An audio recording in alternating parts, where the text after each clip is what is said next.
Jeudi 26 février, en manchette. Yves Bolduc quitte ses fonctions.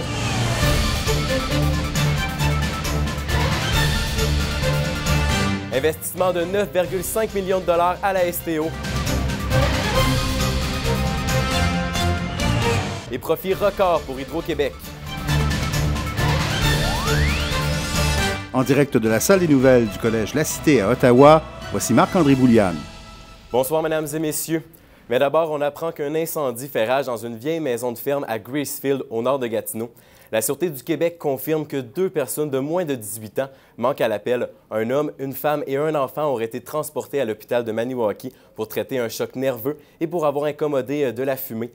Il y aura plus de détails dans nos prochains bulletins. Le ministre de l'Éducation, Yves Bolduc, a annoncé sa démission ce matin de son poste de ministre et de député.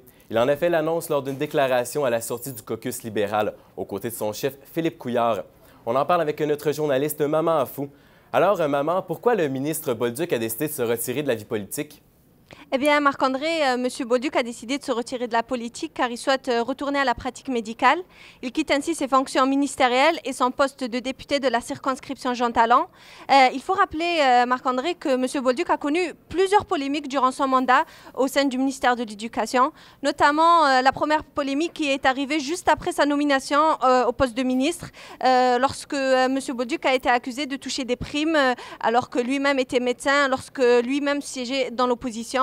Quelques mois plus tard, une nouvelle polémique avait secoué M. Bolduc sur les coupures des livres dans les écoles. En effet, M. Bolduc avait déclaré qu'un enfant n'allait pas mourir si cette année on n'achetait pas des livres pour les écoles. Enfin, pas plus loin que la semaine dernière, M. Bolduc a une nouvelle fois fait les manchettes après des déclarations sur les fouilles à nu des étudiants dans les écoles.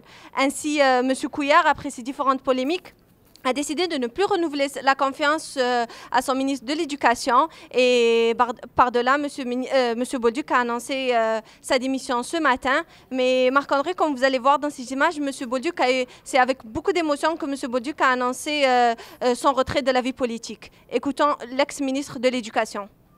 Je suis venu rencontrer le premier ministre. Je suis venu également rencontrer notre caucus. Et puis ce que j'ai annoncé à tous, c'est que j'ai pris la décision personnelle de retourner en pratique médicale. C'est une décision qui m'appartient. Puis compte tenu de tout ce qui se passe autour en termes d'événements et de nouvelles, j'ai tout simplement pris la décision de retourner à la pratique médicale, ce que j'adore. Et là, Maman, est-ce qu'on sait qui va remplacer M. Bolduc au ministère de l'Éducation?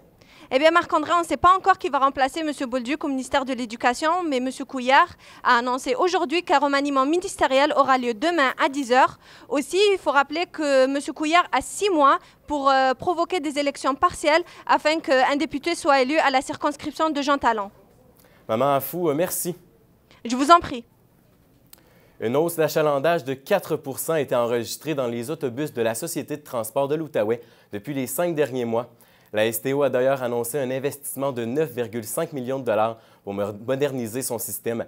La STO veut répondre aux besoins de sa clientèle, notamment en créant une application pour suivre les déplacements des autobus en temps réel. Un reportage de Véronique Charon. 72 000 déplacements de plus ont eu lieu sur les corridors du Rapibus en janvier 2015, contrairement à janvier 2014. La STO n'avait pas enregistré une hausse aussi importante depuis les 4 dernières années. C'est la première fois depuis 2011 qu'on a une augmentation d'achalandage aussi prononcée. Donc, effectivement, on trouve ça très encourageant et surtout que c'est une tendance. Ça fait le 5e mois qu'on annonce une augmentation d'achalandage. 4 %, c'est vraiment 4,2 %, c'est vraiment significatif.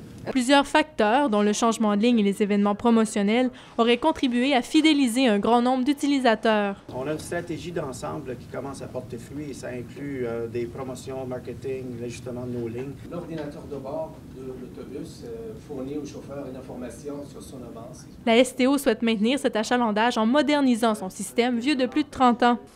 9,5 millions de dollars sera investi pour améliorer les services offerts aux usagers.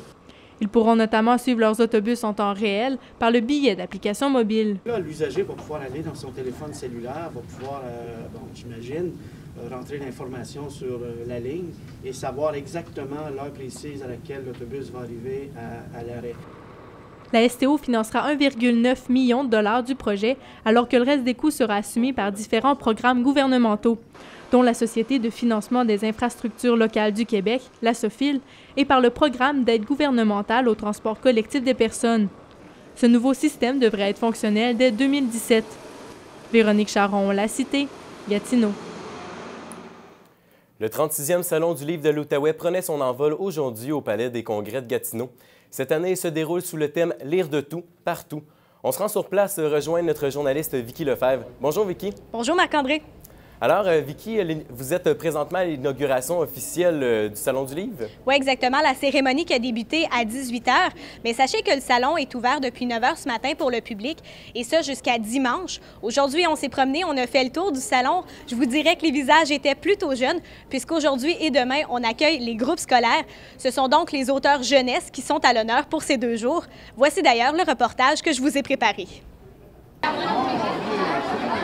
Le Salon du livre de l'Outaouais est un moment où le premier contact entre les lecteurs et les auteurs est créé. Et cette année, ils seront plus de 400 auteurs à en profiter. Le Salon du livre, c'est là qu'on peut prendre le pouls de voir si ce qu'on écrit, ça plaît aux jeunes.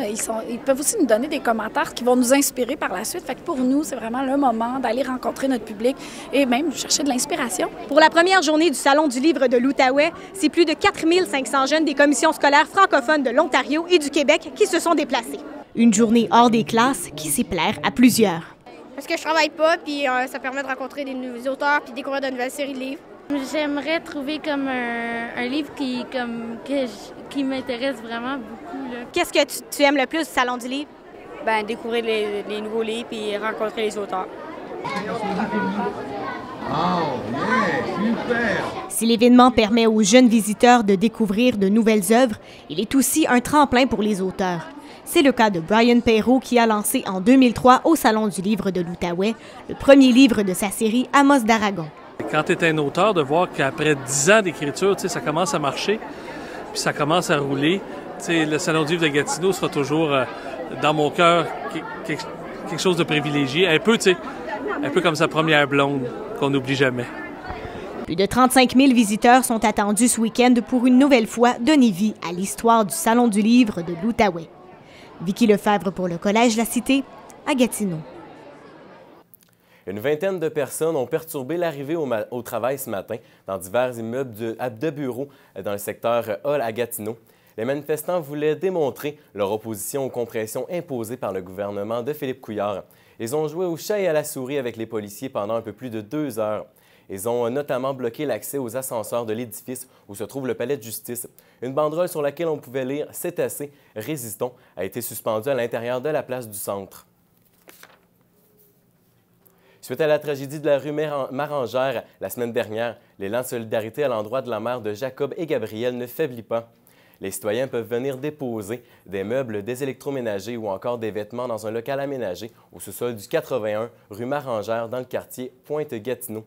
Des bénévoles seront sur place jusqu'à 20 h. Des dons en argent peuvent aussi être faits dans les succursales de la Banque Scotia en Outaouais.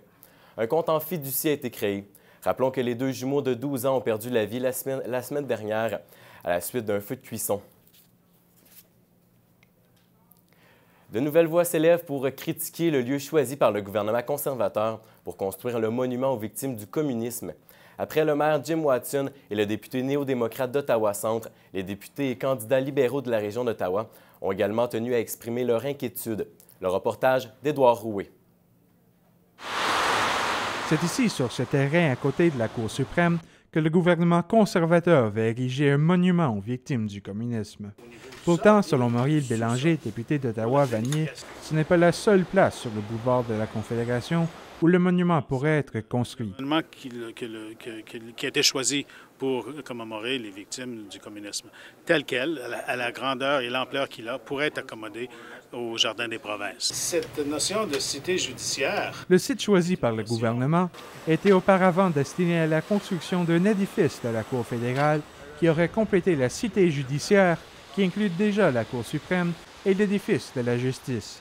Les Ottaviens semblent tenir à un tel projet, au point où le député Bélanger dit que tous les électeurs à qui il a parlé s'opposent au remplacement de cet édifice par le monument en question. Tous les gens qui m'ont écrit soit par lettre ou courriel, et tous ceux et celles à qui j'ai parlé se prononcent catégoriquement contre le choix de l'emplacement. Sans qu'il y ait vraiment eu de débat public. Les libéraux affirment que si le gouvernement avait consulté la population de la ville, ils auraient constaté le manque d'enthousiasme pour le site choisi. En fait, selon M. Bélanger, ce n'est pas la première fois que les conservateurs auraient ignoré les avis des citoyens d'Ottawa. Quand ils ont décidé de donner une partie du terrain de la ferme expérimentale pour l'hôpital civique, il n'y a eu aucune consultation. Alors, c'est une tendance qui me préoccupe. C'est ici, dans le Jardin des provinces, que l'Institut royal d'architecture du Canada veut resituer le monument. Il reste maintenant à voir si cette nouvelle sortie va convaincre le gouvernement à changer d'idée. Édouard Rouet, pour La Cité, à Ottawa. 4 nouvelles poursuites ont été déposées en lien avec la collision entre un véhicule d'OC Transpo et un train de passagers en septembre 2013. La compagnie Via Rail, la succession du chauffeur de l'autobus et la Ville d'Ottawa sont visées par ces nouvelles actions en justice. Elles ont été intentées par les avocats de passagers présents dans l'autobus. Un montant total de 2 millions de dollars est réclamé. Il y a maintenant un total de 12 poursuites dans ce dossier. 6 personnes ont perdu la vie lors de l'accident. La campagne électorale bat son plein à la Cité. Près d'une dizaine de candidats se font la lutte pour un poste de représentant de secteur ou d'administrateur de l'association étudiante. Certains représentants actuels briguent également à la présidence. Sébastien Saint-Onge, vous en avez rencontré quelques-uns? Effectivement, Marc-André, certains se préparent à leur première élection, mais d'autres se préparent aussi à briguer leur deuxième mandat. La campagne, c'était leur deuxième mandat et ils peuvent briguer le poste qu'ils occupent déjà, mais aussi la présidence. La campagne s'est amorcée lundi et puis ça ressemble étrangement à une campagne électorale politique puisque des affiches sont affichées un peu partout dans le collège. Voici ce que je vous ai préparé. Des pancartes, il y en a partout dans l'école. La raison est bien simple, c'est la campagne électorale de l'ASSO, l'Association étudiante de la Cité. 11 candidats s'affrontent pour les différents postes de représentants des secteurs du collège. Seuls les instituts des métiers, des sciences de la santé et de la vie n'ont aucun candidat. Pour la présidence, 2 candidats se font la lutte. Parmi eux, Vanessa Arsenault, actuelle représentante de l'École d'administration, d'hôtellerie et de tourisme. Pour elle, l'écoute est le principal besoin des étudiants. C'est vraiment important pour moi que ces étudiants-là sachent qu'on est là pour eux autres, puis que quand ils nous parlent, je veux pas que ça passe dans le beurre. Je veux qu'on s'assise puis qu'on regarde qu'est-ce qu'on peut faire par rapport à ça.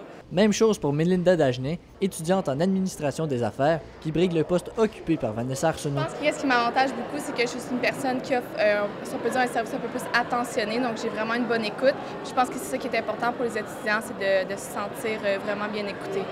Sur les 11 candidats, ce sont 8 étudiants de première année qui tenteront de se faire élire.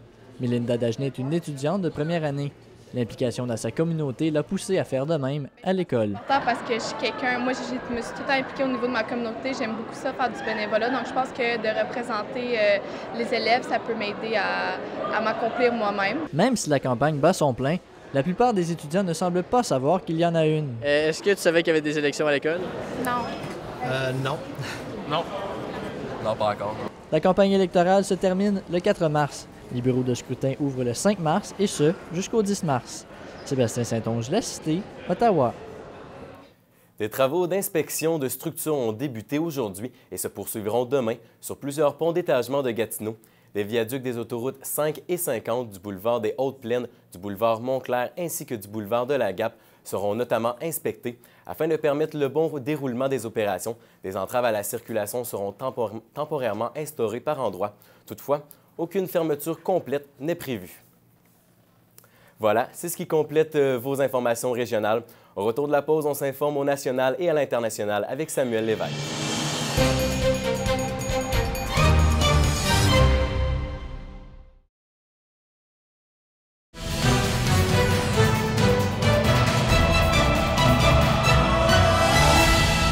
Bonsoir, mesdames et messieurs. Le froid québécois a profité à Hydro-Québec en 2014. En effet, la Société d'État québécoise a vu son résultat net augmenter de 15 % pour s'établir finalement à 3,38 milliards de dollars. Hydro-Québec versera au gouvernement du Québec une dividende de 2,53 milliards, une hausse de plus de 300 millions comparativement à l'an passé. Selon le président-directeur général Thierry Vandal, Cette performance s'explique par la hausse des exportations, les températures très froides de l'hiver et la hausse des frais d'électricité.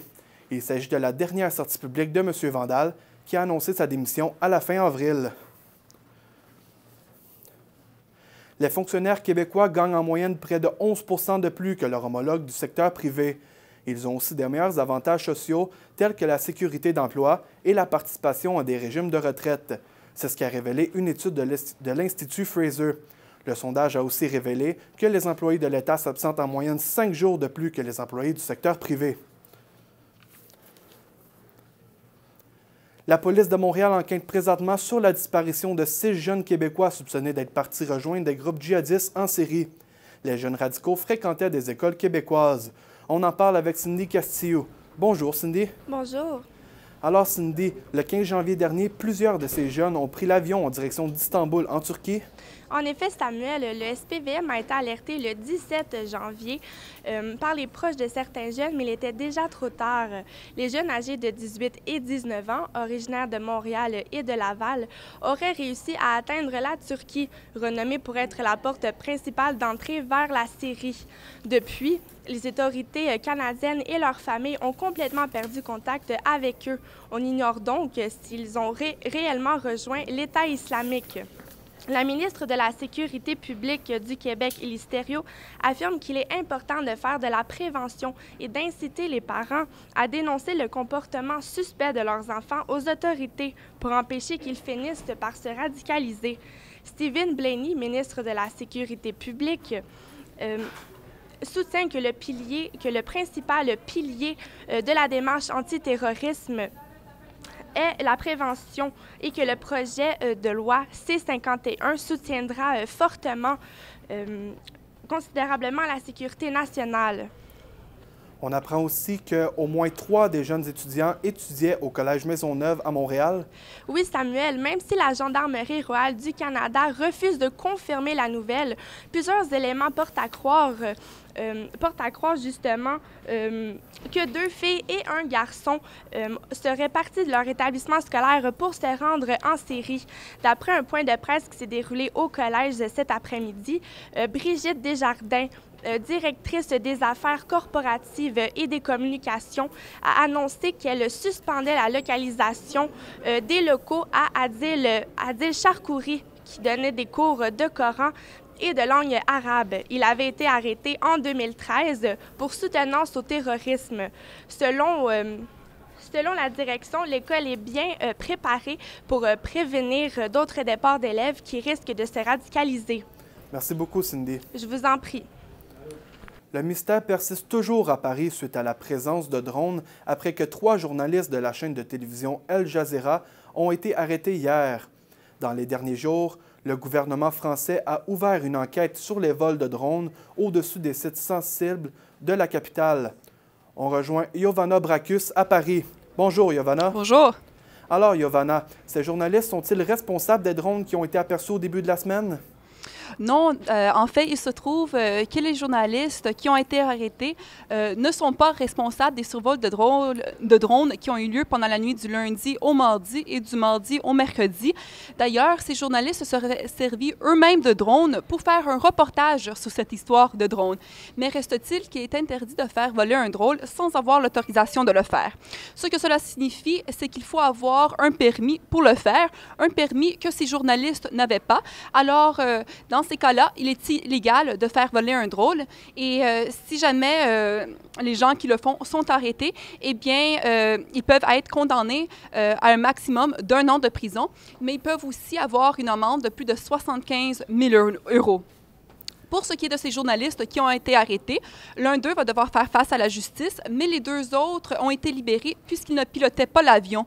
Il y en avait un qui filmait et l'autre regardait. Alors, pour cette raison-là, ils ont été libérés. Maintenant, il va falloir déterminer c'est qui les vrais auteurs de ces vols nocturnes qui ont eu lieu en début de semaine. Et est-ce qu'il y a une raison de s'inquiéter de ces vols de drones? Non, pour l'instant, les autorités disent qu'il n'y a pas raison de s'inquiéter, que tout indique qu'il ne s'agirait pas de drones qui sont utilisés pour des buts terroristes, mais au contraire qu'il s'agirait de petits drones civils qui sont utilisés par plus de 10 000 personnes ici en France. Mais peu importe, les autorités prennent cette affaire très au sérieux. Ils veulent d'abord déterminer qui sont les auteurs de ces vols de drones, mais surtout, ils veulent savoir pour quelles raisons ces drones ont été utilisés. Alors, est-ce qu'on parle d'une œuvre de quelques farceurs? Est-ce qu'il s'agit de gens, de photographes aériens? Ou encore, est-ce que c'est quelques personnes qui ont voulu se servir de cela pour passer dans les médias? Beaucoup de questions et très peu de réponses pour l'instant, mais je tiens aussi à souligner que même si les autorités disent qu'il ne faut pas s'inquiéter, il y a quand même un certain climat d'inquiétude, si on peut dire, qui s'est installé ici compte tenu des événements qui ont eu lieu à Paris le mois dernier. Merci beaucoup, Yovana. Je vous en prie. Le bilan des décès de l'avalanche en Afghanistan ne cesse d'augmenter depuis hier. Pour le moment, c'est plus de 200 personnes qui ont péri dans les avalanches. Le général de l'armée afghane, Qadam Shaim, soutient qu'environ 1000 soldats ont été déployés sur le terrain dans la province de Panjshir pour aider les secouristes qui étaient présentement sur place. On s'attend à ce que le bilan des morts soit révisé à la hausse au courant des prochains jours. Et en terminant, au moins 35 personnes sont mortes aujourd'hui dans une série d'attentats dans le nord-est et le centre du Nigeria. Au moins 18 personnes ont été tuées dans un attentat-suicide à Bio et un autre kamikaze a fait au moins 17 morts dans la ville de Jos. Voilà, c'était vos informations nationales et internationales. Au retour de la pause, vos nouvelles sportives avec Sébastien Larocque.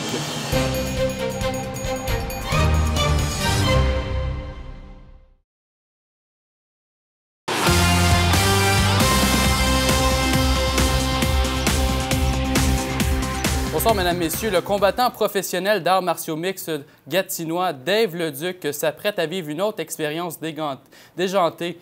Il se rendra en Thaïlande pour disputer un combat dans une prison. Notre journaliste Vincent Tremblay l'a rencontré. Ça cogne dur avec Dave Leduc. L'athlète originaire de Gatineau en a que pour les arts martiaux mixtes. Chaque semaine, il s'entraîne 2 heures par jour. Les arts martiaux ont changé ma vie pas mal. Quand j'étais plus jeune, on a tous des expériences, on a toutes des choses qui passent dans notre vie. Puis ça m'a permis de contrôler disons pas ma colère, mais tu sais, on a une petite rage intérieure quand on grandit. Puis je te dirais que ça me l'a permis de la contrôler. Les combats ne lui apportent pas que des ecchymoses, mais aussi des expériences inoubliables. L'an dernier, il a combattu en Thaïlande, dans une prison à sécurité maximale. C'est très controversé, puis j'ai vraiment aimé ça parce que ça m'a permis de me surpasser. On est allé se battre à Korat, dans une province à Bangkok. Puis c'était contre un prisonnier il y avait une quinzaine d'années derrière les barreaux pour trafic de drogue, trafic de stupéfiants. C'était pas un enfant de cœur, comme on dit, puis c'est un ancien champion de la Thaïlande avec au-dessus de 100 combats. C'est ici, au Centre d'arts martiaux mixtes Patnaud, que Dave Leduc perfectionne son art et qu'il entraîne la relève de demain. Pour Dave Leduc, il est important de transmettre son savoir à la relève, une façon de redonner à son sport. J'adore ça. On a toujours dit que la meilleure manière d'apprendre, c'est d'enseigner. On peut jamais être parfait dans toutes les sphères de notre combat. C'est sûr que ça me permet de rester en top of my game, on dirait, de pouvoir corriger on the spot les gens que j'entraîne, mes élèves en cours privé. C'est que ça te permet, après ça, dans ton training, de voir justement qu'est-ce que toi tu fais bien et qu'est-ce que toi tu pourrais t'améliorer aussi. Leduc s'envolera le mois prochain à destination de la Thaïlande pour préparer son prochain combat. Un combat qui aura du punch. Vincent Tremblay, La Cité, à Gatineau. Plusieurs formations de la Ligue nationale de hockey n'attendent pas la date limite des transactions pour bouger. Jaromir Jagr quitte les Devils du New Jersey et prend le chemin de la Floride pour y joindre les Panthers. Les Devils obtiennent un choix de 2e ronde au prochain repêchage et un autre choix conditionnel de 3e ronde en 2016 en retour. Âgé de 43 ans, Jagr a amassé 29 points, dont 11 buts en 57 rencontres cette saison. Le Tchèque pourrait devenir joueur autonome sans restriction la saison prochaine. Et on apprend en l'instant que les Maple Leafs ont échangé David Clarkson aux Blue Jackets de Columbus pour Nathan Horton. Onde de choc à Dubaï, Andy Murray s'est fait éliminer par le jeune Croate Borna Coric. Âgé de 18 ans, il a défait le numéro 3 mondial en 2 manches de 6-1 et 6-3 en quart de finale. Coric sera opposé à Roger Federer demain en demi-finale. Federer passe à la demi-finale après que son adversaire Richard Gasquet ait déclaré forfait. L'autre demi-finale opposera Thomas Berdych au numéro 1 mondial Novak Djokovic. Le groupe TVA annonce l'ajout d'une troisième chaîne temporaire à son réseau TVA Sport. La chaîne TVA Sport 3 permettra la diffusion de tous les matchs des séries éliminatoires de la Coupe Stanley, ce qui sera plaire aux amateurs de hockey. C'est près de 90 matchs qui seront présentés, incluant tous ceux du Canadien. TVA 3 Sport sera offert gratuitement à tous les abonnés de TVA Sport et TVA Sport 2 pour les mois d'avril et de mai. Les sénateurs d'Ottawa ont commencé leur voyage du bon pied hier soir en signant une victoire de 3-0 face aux Ducks. Ils chercheront à poursuivre sur cette lancée face aux Kings de Los Angeles ce soir en remportant un 4e match de suite. Le gardien recru des sénateurs, Andrew Hammond, est parfait depuis ses débuts. Il présente une fiche de 3 victoires, aucune défaite et un blanchissage en 4 parties. De son côté, Jared Cohen purgera le 2e match de sa suspension. Il effectuera un retour au jeu mardi face au Wild du Minnesota. Et finalement, la nouvelle acquisition du Canadien Devante Smith-Pelly effectuera ses débuts ce soir avec le tricolore face aux Blue Jackets de Columbus. Il s'agit d'un 3e affrontement entre les deux formations cette saison. Le Canadien était sorti vainqueur des 2 premiers matchs. Les Blue Jackets devront se méfier de l'attaquant Max Pacioretty, lui qui a marqué 4 buts contre la formation américaine cette saison. Carey Price sera le vis-à-vis de Curtis McElhinney. Et au retour, la météo et le mot de la fin avec Marc-André Bouliane. L'écrivain Paul-François Sylvestre a présenté son nouveau livre cet après-midi à l'Université d'Ottawa. Dans son ouvrage, il a fait le bilan de l'histoire et de l'avenir de Radio-Canada en Ontario. Notre journaliste Ivana Leba était présente à l'événement. Alors Ivana, est-ce que son œuvre a été bien reçue par les lecteurs? Oui, et bien selon les personnes qui étaient présentes à l'événement, son œuvre a été très appréciée. Plusieurs personnes l'ont trouvée très captivante et très révélatrice. Alors son livre s'appelle « La voix de Radio-Canada dans le sud de l'Ontario » et le thème principal de son œuvre est la place que Radio-Canada occupait dans les années 50 dans la société. Alors je vais vous parler un peu de l'auteur, Paul-François Sylvestre. Il est franco-ontarien, il est né dans les années 70 et il a écrit près de 55 romans dans sa carrière. Il a notamment gagné plusieurs prix et plusieurs médailles pour ses œuvres littéraires très réussies. Alors, on va écouter un extrait de l'auteur, mais juste avant, on écoute les commentaires des publics qui étaient présents à l'événement. Donc, j'ai apprécié beaucoup l'aspect historique, descriptif aussi. C'est un livre qui est très descriptif, qui est à certains égards un peu comme un livre, un album de finissant. Tous ceux qui ont travaillé là vont se reconnaître. Est-ce que c'est quelque chose que vous avez apprécié faire? Oui, parce que j'ai découvert plein de choses. J'ai fouillé un peu plus. Radio-Canada m'a demandé d'écrire l'histoire. Donc, c'est comme ça que j'ai plongé. Alors, pour ceux qui sont intéressés, M. Sylvestre sera présent au Salon du Livre de l'Outaouais dès demain pour pouvoir mieux partager son œuvre et ses connaissances au public. Ivana Leba, merci. Merci. Pour ce soir et cette nuit à la météo, le ciel de la région sera partiellement nuageux avec un minimum de moins 26. Pour demain, ce sera généralement ensoleillé avec moins 10. Toutefois, on devrait ressentir moins 30 avec le vent. Le soleil sera également présent samedi avec des températures entre moins 6 et moins 23. Merci d'avoir été des nôtres. On vous souhaite une bonne fin de semaine. En terminant, on se laisse sur des images de 2 lamas qui ont perturbé la circulation à Sun City en Arizona. Les bêtes ont finalement été capturées au lasso par un citoyen après plusieurs tentatives des policiers. La vidéo est devenue virale en quelques minutes sur les réseaux sociaux. Je vous souhaite une bonne soirée.